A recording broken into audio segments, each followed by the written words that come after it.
Hello guys, പപ്പയ്ക്ക് ഒരു surprise കൊടുത്താലേ കേക്ക്.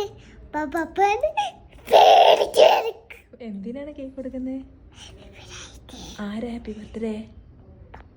എവിടെ കേക്ക്? ആരാ കൊടുക്കുന്നത്? എവിടെ?